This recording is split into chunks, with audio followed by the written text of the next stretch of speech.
Hi, everybody. My name is Stephenie Wilson Peterson. I'm a middle grade author. I wrote Grace's Ghost, which is hiding behind my head, and I can never point behind me on these cameras.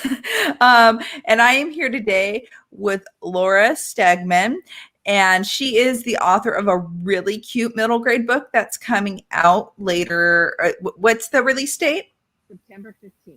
September 15th. I want to be sure I had that right. I thought it was September, but it's for she just came online for pre-order, so that's very exciting. And her book is called The Summer of Luck. Laura, could you tell us a little bit about your book? Sure, and thanks for having me here today, Stephenie. It's great to talk to you. Thank you for being here. Is about 3 kids finding their way to self-acceptance with the help of a ghost who haunts a magical carnival. And it's the 3 kids, they really struggle with talking. We have Darby, who is 11 years old, and she stutters. And then there's Naz, who has just moved to this country from Morocco with his mom. He speaks French and Arabic, but he's just learning English. And then we have Justin, who's 12, and his father died a couple months before the story starts. So he just stopped talking. And when the 3 of them meet at summer camp, they hear this mysterious calliope music from a carousel. And they don't really know why, but all of a sudden they can hear each other's thoughts. And so they can communicate without talking. And they find this abandoned warehouse next to camp where the music's coming from. So they sneak in. It's all dark and it bursts into life as a magical carnival. And that's where they meet Leroy Usher, Carnival King, which is the name of the ghost. And that's what the L period, U period, C period, K period of the title stands for. And he asks them to help him reconcile his estranged family. And in return, he helps them find their voice. So that's the story. Well, I think it's such a fun concept. Obviously, I love ghost stories. So anytime there's a haunted element, and I did not get to finish yet, but I've read the first, 80% or so. Just trying to finish before the interview, but I just moved, so my life has been a little bit crazy. Always takes longer to settle than you think it's going to. But I just loved the concept that the kids can hear each other's thoughts. Just that could be a good thing and a bad thing. But I thought that was a really great concept. And I always love a good camp story. So that was, the thoughts actually have rules in that they only hear the thoughts that they want the other kids to hear. It's not like they can hear everything. Just anything, yeah. And that shows up in the story because Justin in particular has trouble connecting with people, and there are some things that he's thinking that he doesn't want his buddies to do. So, that he feels bad about something. Right. I really found Justin interesting as a character. The concept of choosing not to speak, the sort of selective mutism. I have a son who chooses sometimes not to speak when he's not comfortable. He's more than capable, but he definitely, when he's not comfortable, he'll be very quiet. And it's not something that's talked about a whole lot. That sometimes when kids people in general aren't comfortable, they shut down a bit. And I thought that after experiencing the trauma that he had, it made a lot of sense to me. And I liked seeing that represented because it's not frequently. And I just, I don't know if you can get a little closer to your mic, but you are just slightly quiet, Laura. I have my headphones on. Oh, yeah. I don't know. I can hear you, but just barely. So I thought I don't know if you can adjust a little. Oh, now you're off completely. You're muted. Always a few technical difficulties. How's that? Oh, that's much better. Much better. Okay. Well, then I don't have to wear my headphones. We're good. Well, there you go. I'll just adjust mine to balance out. Okay. So, was there something that, because each of the kids had such unique challenges that they were facing, were these based on life experiences of your own, or just anything that spoke to you, or why the specific struggles that these kids are having? The premise of the book, I mean, I really like the idea of doing this story about having a magical element of hearing each other's thoughts. And I don't stutter. My parents are both still alive, and I never had to. I mean, English is my first language, so Right. But I related to the way I relate to Darby is that, you know, Darby's mom is very, very, very critical of her. And when she stutters, you know, Darby gets the look or the, you know, the comment. And I was, you know, as a kid, I wasn't overweight, but my mom thought I was overweight, and I constantly got the comments when I would, and then as I grew up, I ended up being overweight. Guess what? You know, and I struggled with that for many years. So that, you know, that idea of my doing something and my mom giving me the look or saying something, I felt just like Darby did, and that's how I kind of came up with. You know, I didn't want to saddle a character with my childhood exactly. Right. But I wanted, you know, I mean, I wanted something where, you know, she ended up learning to Darby. I mean, not to reveal the ending, but really, I mean, the point of the book is that these kids learn to accept themselves just like they are. And Darby does that. And as far as Justin goes, you know, as I said, I mean, I don't have that specific experience, but I have the experience. I feel like, you know, just again, growing up, I mean, I don't mean to make out my parents as monsters because they weren't, but just, you know, every kid has something. And I didn't feel heard, you know, and I never shut up. I mean, that wasn't my experience, but I just thought, well, maybe a kid would indeed, you know, just decide to stop talking because nobody was listening to him, and he couldn't. Justin can't express his grief in his home. His mom is too devastated by her husband's death, and there's very little family, and so he just, you know, he doesn't feel heard until he gets to camp and meets Naz and Darby, and the idea of the three of them as buddies is what is very healing for all of them. You know, that's the real life solution aside from the magic. Right. And Naz, you know, I mean, Naz is just a crack up. I just laugh when I have the opportunity to write his scenes, and he's nothing like me at all, but except for the fact that he has a really positive outlook about things. He's really, he loves food, and you know, he's just a fun kid, really optimistic about life, and he loves his friends that he's met, all of them. He loves his counselor. He loves, you know, all the people he meets at camp, and you know, so there's part of that. There's a part of me that is reflected in Naz as well. I really like Naz as a character too. I very much enjoy his speech patterns. He's fun he's fun in every scene. I've enjoyed so far, have enjoyed all of his scenes. And I really liked that you threw in the camp counselor who could speak French for him. So he's got that comfort zone in a place where he's already so uncomfortable. And I really liked that. So tell me a little bit about your journey to get your book published. I know it's different for everyone, and some people, they try and on their first book, they get it published quickly, and some people, they spend decades trying to get published. So what was it like for you? Decades. That's my experience.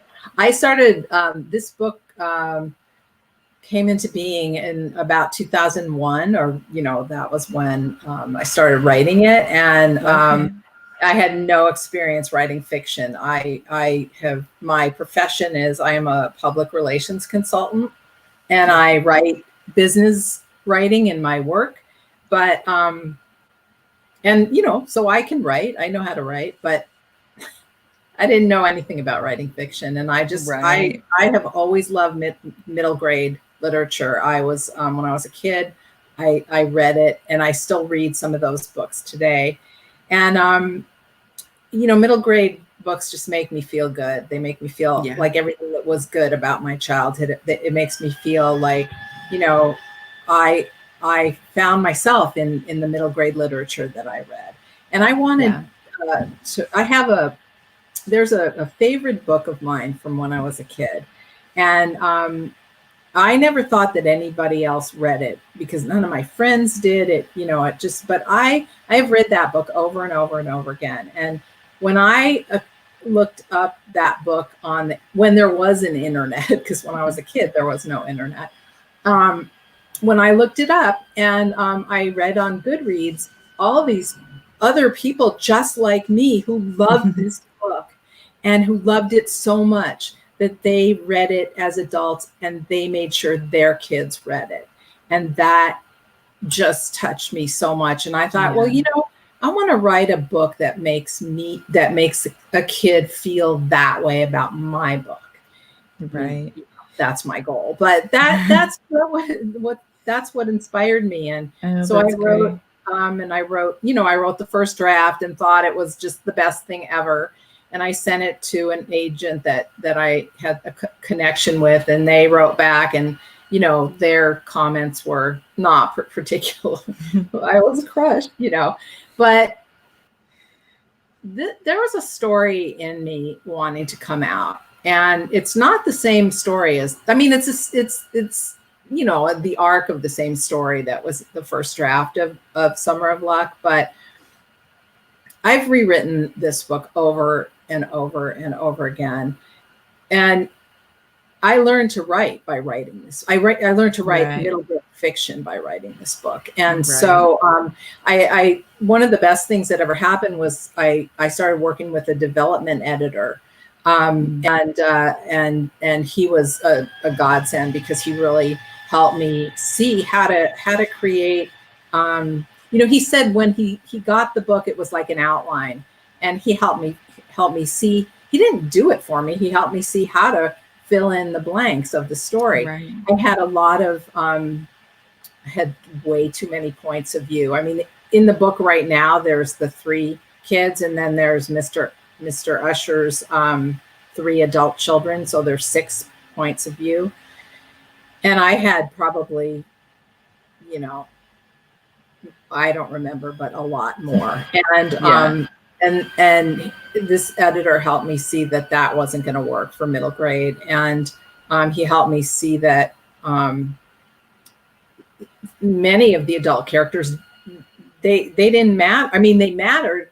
They still exist in the story, at least most of them do, but that their stories, their little subplots had to go. So some of my favorite queens. It can be hard. Yeah, that's definitely. And then, one of the thing I think probably a real turning, and, I kept trying to I kept sending it to agents, and, rejection. And then about 3 or 4 years ago, I got involved in with other writers, and connected with critique partners and beta readers and the whole internet community. Like, I never got into pitch wars, but I tried, and I got evaluations, from people. And I got into a Twitter contest called Pitch Madness, where I had mentors, give me feedback. And I've gotten into a few of those different things. And so my writing really improved, and the story improved, and I never gave up. People would say, well, why don't you just write something else? And I was like, I don't have anything else. I found that not to be true now, but that was the story that needed to be told. So finally, like I said, a couple of years ago, I started getting actual interest from agents. And I never ended up signing with an agent, but last fall I started querying small publishers directly. And, I got a yes. and that was like one of the happiest days of my life, because it was like really like a 20-year, not quite 20, but a very long journey. And someone finally felt about my book the way I did, enough to offer me a publishing deal. So that's an amazing story. I love that. I love that you kept at it for so long. So many people would give up. I know. And I just, like I said, there was a story inside me that was trying to come out. So and now, this publisher, Intense Publications, is my publisher, and I'm forever indebted to them. I've signed a 3-book deal, so there's going to be 2 sequels to Summer of L.U.C., one of which I'm almost finished with right now, and it's Justin's story. It's strictly from Justin's point of view, the following summer. Well, I love that idea. I think that's wonderful that you're able to write sequels, and that you found a publishing home that you're happy with. I love happy writing stories. There's so many people out there, and it's heartbreaking. So many talented people even, but it's just such a cutthroat industry. But I've heard so many stories, people who try for 10 years, people who try for 20 years, and just they give up, or they're still trying, and they've been trying for that long, and it kills me a little, because I just you can see the spark start to go out in these very talented people who I just it's just such a hard industry to break into. So I love the happy ones. Well, and you've had a lot of success with your books. Yes, I mean, you have 3 books, right? Yes, my first two books I self-published. So I took a different route. I self-published them. I didn't know a lot about the publishing industry, and it scared me a little. So basically the reason I self-published Nellie Nova Takes Flight and Nellie Nova's Summer on the Run was an idea that came up with talking to my husband, who works in the video game industry. And he said that he wanted me to come up with a character for a video game that we would actually want our daughter to play, because most of the female characters in video games are not, they have to be rescued, or they're a princess, or they're not strong girls. And it's gotten better since that time, but back when I was writing the book, that was definitely the case. And we wanted to make a video game, but when I started writing my video game ideas out, it became a novel. But we always wanted to have the rights to make the video game, and I really didn't understand that could be something that could be negotiated. So I didn't try to publish traditionally. And I wish I would have now, because now that I know more about the industry, I realized that if I had a good agent, she could have, helped me negotiate those rights. And we never actually made a video game. So, okay. So interestingly, our stories aren't exactly the same, but we believed in our stuff, and we published. Yeah. And Yes. And that is very, yes. When I didn't have to try quite as long with Grace's Ghost, but when I decided this was the book, I'd written lots of things at that point, but this was the one I wanted to get traditionally published. I did have to go through rejection more than I know people who kept count, and I think it's better for my self-esteem to not know exactly how many agents or editors rejected my book, but when it found its home, it did, and it was the right place and the right time. And I'm so glad that Immortal Works, mine was a Twitter contest. I think it was PitMad, I think. PitMad, yeah. I think it was PitMad. But yeah, I'm so glad that I was able to connect with Immortal Works and get Grace's Ghost published, because, I had other books. Not all of them were written at that time, but I did have other books that I could have been trying to query, but I knew I wanted to get Grace out there first. So, and I loved Grace's Ghost. I finished it a couple nights ago, and it was just so lovely, just so touching, the kind of middle grade book that I love, you know. Oh, well, thank you. Thank you. I think there's room for so many different types of middle grade, but I do love seeing stories where just that have a little bit of sweetness to them still. You know, kids are still, you know, they're in this weird age when they're reading middle grade where they want to be grown up, but they're not there yet, and leaving just a little bit of the sweetness. It's not an especially sappy story, but there's just a little bit of sweetness left in it. And I like those kinds of stories. So I do too. I mean, I've read, of all the middle grade books I've read over the years, I mean, those, you know, I try to read as widely as I can just to see what's out there and all this. But yeah, those are some. Wonder is one of my favorite. Oh, Wonder is even, you know, I mean, it has very difficult stuff in it, but right, you know, it has that happy ending. Yes, yeah, just leaving a little bit of, just letting them have that possibility that things can end up better than they started, I guess. It's what we all need, especially right now. And interestingly, I say that, and then my sequel, I mean, you know, I haven't written the end yet, and although I know what's going to happen, but it's based on a lot about what's happening in the world today. It's not about that. It's both of these books are set in the first one's set in 1999 and the second one's set in 2000. But it's just, you know, the idea of a lot of what's happening in the world today is inspiring this story, and the fact that, you know, maybe a kid can be okay even if everything isn't okay. You know, that's right. Kind of the idea, because that's, you know, that's a life experience of myself too. Yes. I think that's a good lesson, that when things are hard, you can still move on and you can still experience happiness, joy. And I don't know exactly where your story goes with it, but it is a message that right now I think is so needed. I know it's hard to be an adult, but I have my kids are between the ages of 8 and 13, and this time has been so rough on them. You know, it's a significant portion of their childhood to be, sorry, we're stuck at home, and hard for them to understand. So I know I'll enjoy being able to share a story with them that has a little bit of hope. I mean, I admire that you have kids and you write and you do all this stuff. My husband and I chose not to have kids, so I'm sort of free of that. But I still do love writing for that age group. Yeah.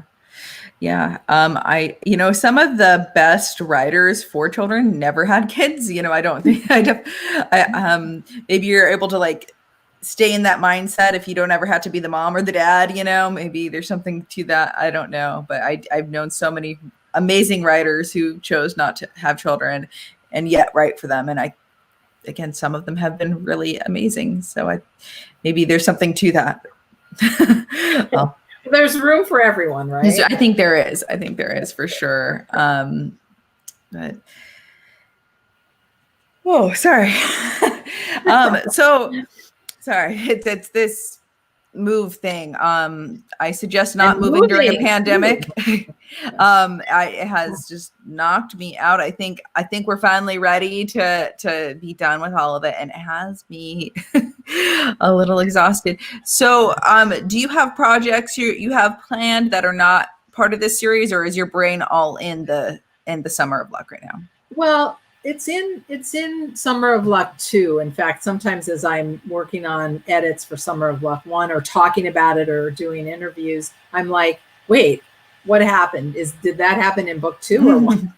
Right. But I mean, I'm on like I said, I'm toward the end of book 2, I'm comfortable about what's happening in that book.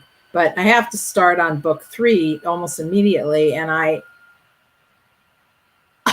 have no idea what's going to happen. Oh. But the thing that has this book, that writing Summer of Luck 2 within a year, because I started about a year ago, August of last year, even before I had a publishing contract.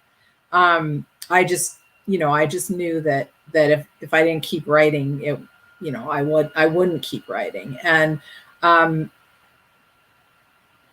didn't know what this book was going to be about at all. And here I am where it's almost done and I know what's going to happen, and every time I write, I was just writing, stuff happens and it just happens. I'm sure that's a common writer experience, but I've never written a book in a year. It's only my second book.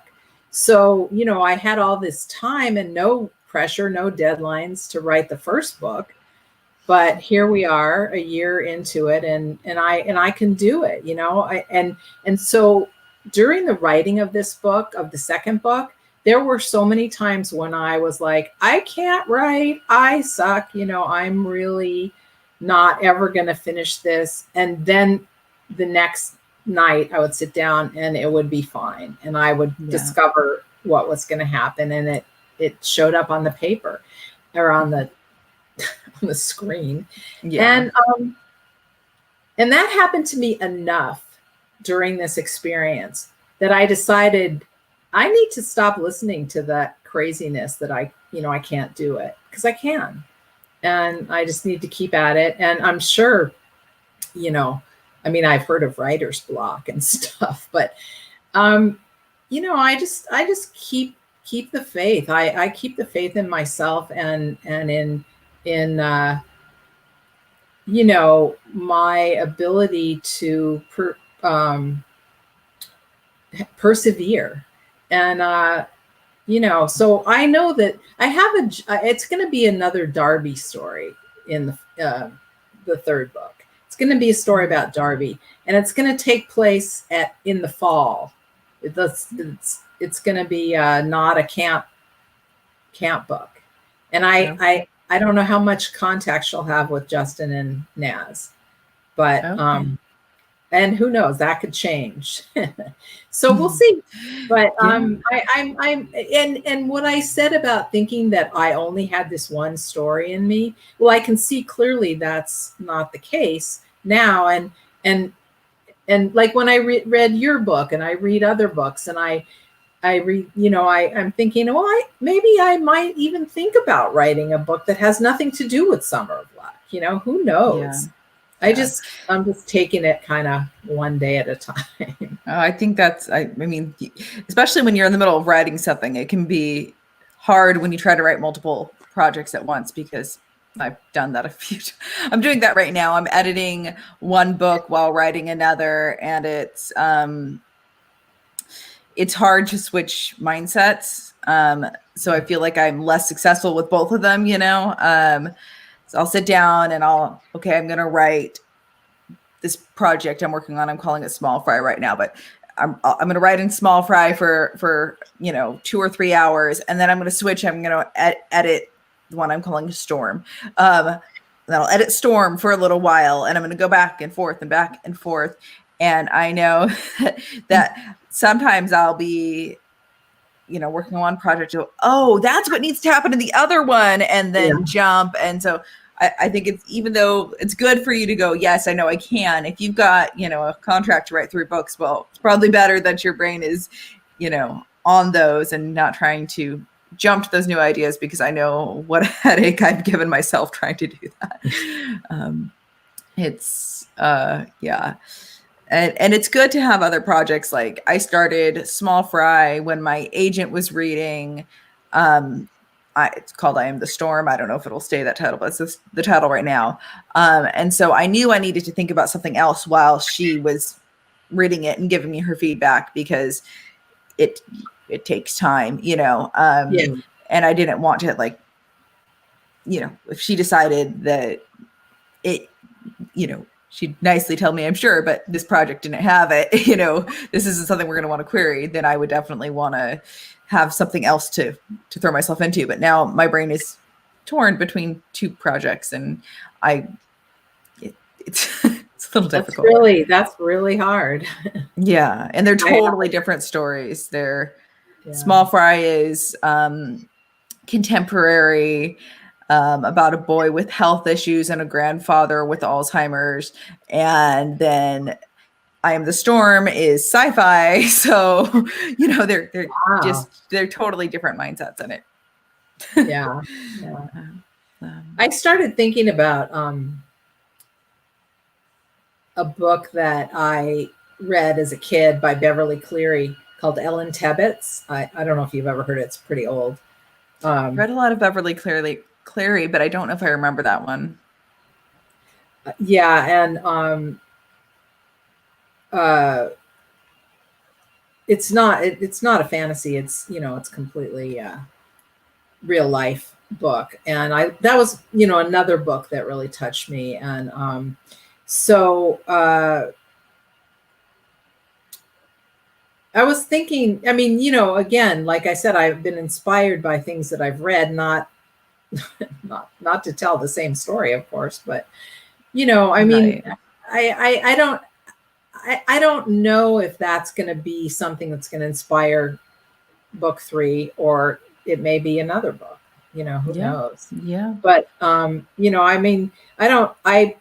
I said, I have a professional career that is totally separate from one of my friends just mentioned, who's watching, said, anyway, so it could go anywhere. And that's, Right. Oh, I'm sorry. What I was saying was that I have my business career, so I don't write full time. I don't have time to write full time, but the pandemic has certainly given me more freedom to write, because I'm not going much anywhere. Right. That definitely does. I hear people who are getting more done, and I know people who are getting less done with the pandemic. I think it can work both ways. I'm getting less done, but I'm constantly, I have my routines, and with the kids always here and my husband's working from home, and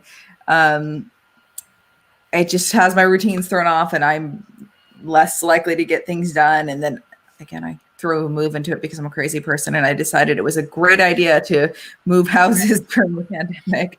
But the goal was to get more space, because my husband's employee, we talked about it for a few years, and my husband's employer said, well, you can expect to be home for another year. And we go, oh no, we need more space then if you're going to be here for another year. But I've gotten less done. So I think it's great to see people getting more done, because I've definitely struggled getting as much writing in as I would like to.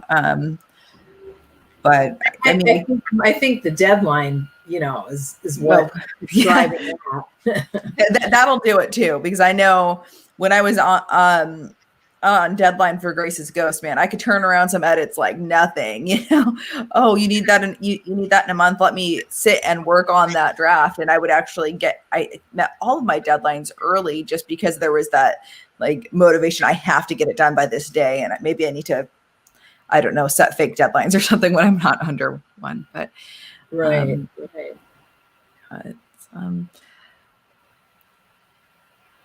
But I definitely know what you mean. Reading, whether it be books from your childhood or current books, and getting just little bits of inspiration, not wanting to totally, steal the story, but just it sparks an idea, and well, I'd like to try something like that. One of the things also that I do, that this is, I don't necessarily recommend this as a tip, but it's really helped me, is that as I'm reading, I read voraciously. I read crime fiction. I read, besides middle grade, I read mysteries. I love mysteries. And I was in a book club where we read the classics for many, many years. And one of the things that I do as I read, if some sentence or description strikes me, I copy it out of the book, and I have a folder with all these scraps of paper, millions of scraps of paper. And, I write down what book it's from and who wrote it. And I did that with a couple of lines in Grace's Ghost that I really like too. And when I am stuck for not for a story point, but like, how you write those things where it's like Justin scratched his head, and you can't write that every time. So yes. I will pull out that folder and I'll start reading the folder. And when I finish reading the folder, of course, I'm not going to copy what someone wrote, but it stimulates my mind for all the possibilities that there could be. And it really helps me. And so that's a technique that I use. I don't know if anybody's ever done anything like that or whatever, but it's just something that's helped me in my writing. I think that's a great idea. I've definitely, when I'm reading a book that I own and it's not the libraries and it's not an audiobook, because I do a lot of audiobooks lately, especially with the moving. You can pack and unpack and read at the same time when it's an audiobook. But when I'm actually reading a print book that's mine, I love to underline and circle and write in the margins and go back to it later when it's something that inspires me like that. But I love the idea of the folder, so it's all in one spot to look through like that. I think that's a really smart idea. A good way to revisit that inspiration whenever you need it. Because the words of other writers, I think, are the best tool you can have as an author, to go and look at just whatever it is that inspired you. Because I think most people who write because books, other people's writing, other books have inspired them and have made them just love words. So yeah. I think that's there's a and I also this came up a lot because when I was reading books, classics, some classic books, is when I was working with the development editor who was asking me to tell, to describe what the camp looked like and what it all, what did it look like? And I ended up cutting half of that stuff because I ultimately got suggestions from other writers that kids don't care about that stuff, but it didn't matter because I had that experience of creating I knew what it looked like in my head, right. But I got to sort of explain it more in writing. And anyway, so I used to write down when, say, Edith Wharton, for example, or Mary Shelley and Frankenstein would describe things. And I remember Edith Wharton, Charles Dickens, all these classic writers I was reading these books. And there's a scene in Frankenstein, which you'd never expect this, but the monster is like rampaging through the countryside. And Mary Shelley describes what it looks like. And this gorgeous, it's this incredible, you'd never expect this in Frankenstein, that this description of the landscape. And I love reading that just because it's so beautiful, And I like that though, the contrast between what's happening and the horror and the beautiful countryside, and highlighting that. I've read Frankenstein, but it's been quite a few years. I don't remember that specifically, but just I love when books will point out just that kind of a contrast and how something horrible can happen in a beautiful place. So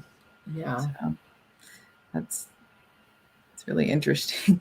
And I do think, going back to what you talked about with the developmental editor and what does the camp look like? Well, maybe you don't need all of what's in here, but when you start to think about that and lay it out and have some of that there, it maybe cements it in your own mind better. At least it does for me. When I was writing Grace's Ghost, I had to think a lot about what the village looked like, what Tansy looks like, and a lot of that didn't make it in the story. But I drew horrible maps. I'm not an artist. I drew horrible maps, so I knew where everything was, and this is on this end of the town, and this is on this end of the town, and how long would it realistically take to walk through a town of this size? And I remember early comments from some of my beta readers being like, okay, explain this place to me better because I'm still confused. And when you're setting it, it depends on the book you're writing, but when your setting is as important as it is in your book and mine, we both have that in common, that setting is almost a character for both books, that you really need to have that figured out in your head, even if it's not all there, so that it's just so that it makes sense, and so that you're not going to confuse your reader in the end, I guess, is the goal, right? Yeah. I had a wonderful experience when I was writing this book, probably about 3 or 4 years ago, that I had a friend who asked me if I was looking for beta readers, and she works at a school, and she asked if I want, and they have a literacy program. She asked if I wanted the kids to read it. And I was like, yes, I'd love that. And there was this great teacher, and these kids read that book and they gave me notes, and it was a beautiful experience. Not all of them loved it, but they gave me comments that really helped, you know? Yeah. And, but I remember very clearly one kid said, we need a map of this camp, you know, and I have one that I drew myself, just like you were saying, and it's nothing I'd ever show anybody, but I knew where everything was. And I would have loved to have, it didn't work out for this book, but I would have loved to have had an illustrator, you know, create a map of the camp and the warehouse next door, just to make it more clear. But that's something I would have liked for Grace's Ghosts as well, but it doesn't always work out that way. And it's fun, you know, I totally pictured your setting with no problem, so it was great. Yeah, I think that's just like a personal, like, I remember being a young kid and look, if there was a map in a book, man, I knew I was gonna get that one. You know, I loved the maps and just being able to flip back to them and picture it. And so I think it was more my personal childhood experiences begging for the map than it was any actual need. And I think your book as well. I picture the 75-80% of it that I've read so far, I picture it just fine. So I think it's probably I don't know, it's nice to have those illustrations and the maps and the things like that, but they're not always necessary. Right. But if I had shown an illustrator my map to have them copy it, they would have laughed at me. So there's that. That's what you think drawing looks like? No. That's a question I get asked by children a lot. Oh, did you make your cover, or for my self-published books have illustrations? Oh, did you do the illustrations? No, nope. That's for somebody else to do. Somebody who's much more talented in that area. Yeah, I cannot draw at all. Yeah. Because we can't do everything, right? I'm always so impressed when I've gone to SCBWI conferences a few times, and so a lot of the people there are author illustrators, and I'm just, how can you do both? That's not fair. Right. There are a lot of them, and amazingly talented people who can do both, but people would laugh at me if I did mine. I drew a stick figure illustration of what I wanted on my cover, and my publisher totally didn't go in that direction at all. So that's funny. Yeah, I didn't even attempt that. They did ask, you know, if I had anything I was looking for, covers that were similar. So that's what I did. Was I found basically book covers I liked and sent them those. But interestingly, this is Summer of Luck's cover, which the building, the warehouse where the Magical Carnival is orange, which accounts for this orange. And when I first saw this cover, I was like, well, because they had asked me also about colors, and I'm like, I love Impressionism. And I love, there's certain books that I just love the way they look. And so I they asked for covers that I loved. So I sent them, there were blues and there were greens and there were pastels and pinks. And I thought of orange like a little bit in the back. And when I saw this cover, I loved it. I fell in love with it right away, though. I fell in love with it. But I was like, there's just a lot of orange in that cover. And then I remembered, and this is really weird. You remember that book I was telling you about that inspired, that the middle grade book? The cover of that book has orange in it just as much as this. So I just kind of took that as a sign. It's okay. So what is that book? You talked about it, but I don't think you said the title. The book is called The Diamond in the Window. And it's by a woman named Jane Langton, who passed away, I think, last year. And she wrote a series of kids' books. She wrote a bunch of sequels. She wrote one book that was what's it called? It won a Newbery, I think, or is very well received. It was about the environment, and but this book was set in Concord, New Hampshire, and these kids live in an old house, and there's fantasy in it, and it's just a wonderful book about. And one thing that I particularly related to is that the character of Eleanor, it's a story of her and her brother, and she had freckles, and I have freckles. You probably can't see them in this lighting, but I had so many freckles when I was a kid, and nobody else had freckles, and I hated my freckles, and she hated her freckles. And the story includes this whole, thing where she ends up deciding that, she can accept herself with her freckles because she knows that's just part of who she is. And so that, again, that kind of, there's a lot of me in all these books, just like there's a lot of you in your favorite books. And I think that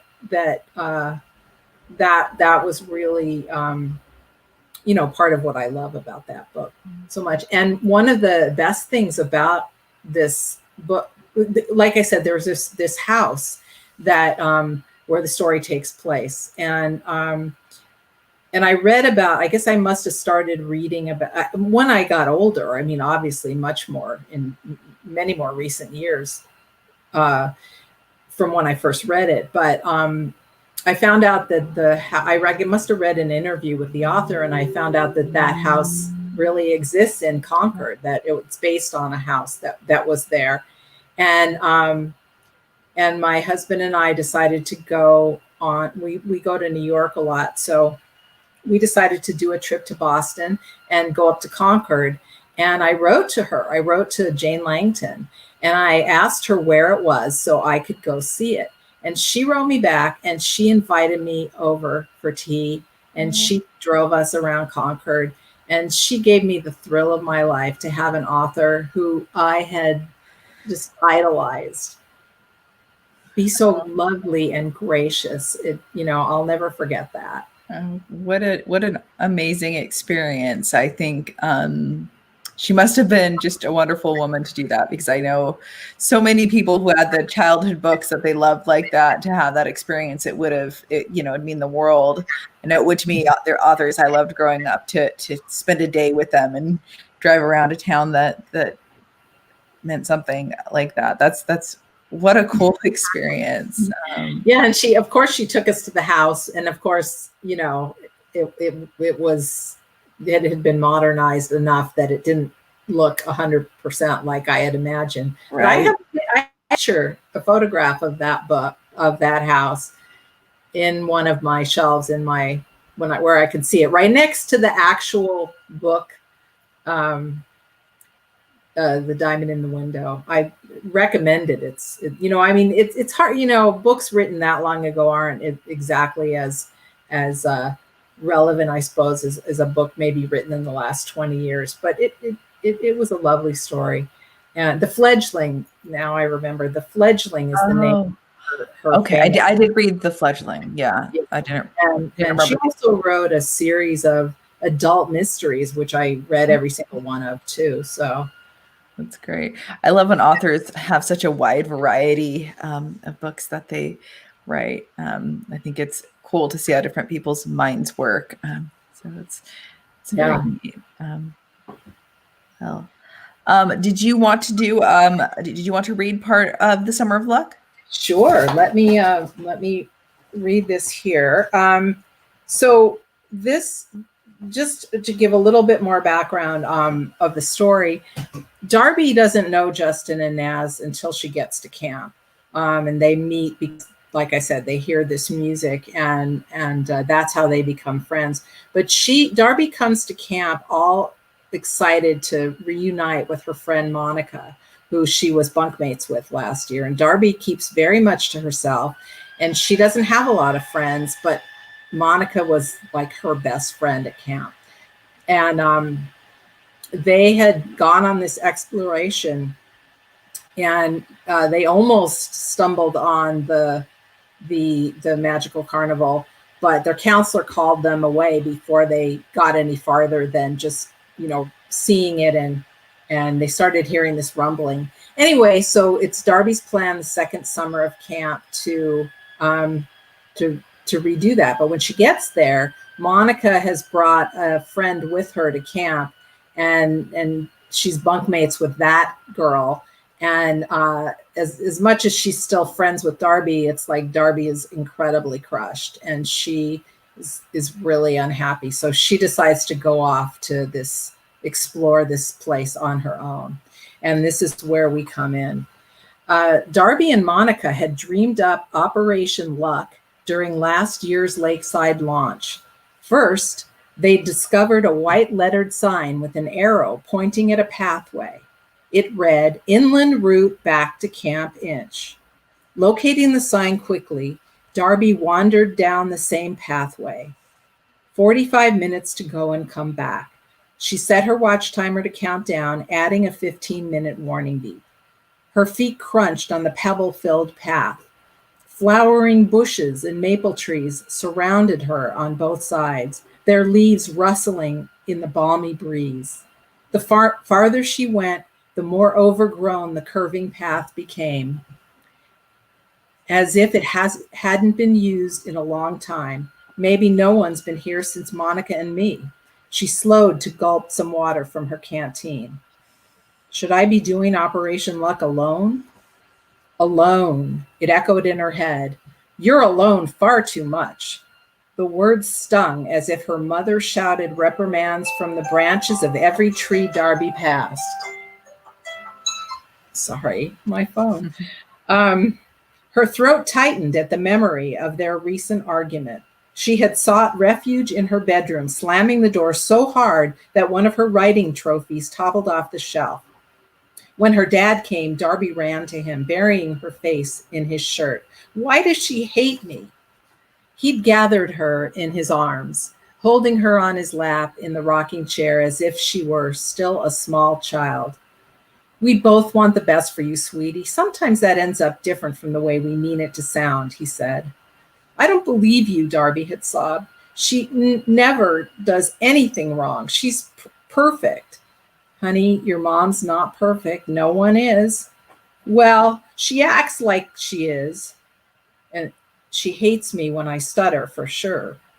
Leaving that unsaid, Darby had wiped away tears. She's only nice when I win writing awards. I hate her. Now, see, he said, his voice soothing the fury that had reddened her cheeks. That's how it feels. But she loves you very much, and I know you love her. Darby had tossed her arm around his neck and kissed him. I wish Mom acted like Dad. He doesn't mind my stutter, and he always convinces me I can do things I think I can't, like the way he talked her into signing up for Camp Inch last year, when all she wanted was to stay home. Chattering blackbirds and blue jays pulled her back to her surroundings. The scent of wintergreen berries, bluebells, and wild sassafras from the bushes restored her resolve to continue by herself. She walked a bit faster up a steep incline, removing her official Camp Inch sweatshirt and lying it and tying it around her thin waist. At the hilltop, one sign pointing left read Camp Inch via White Falls Highway, 1/4 mile east. Another pointed right, cautioning private property. Her pulse quickened. She followed it past bushes and trees. Below her, an orange football field-sized building, dressed up with castle-like turrets at each corner, rose several stories high. Darby smiled with glee. I found it.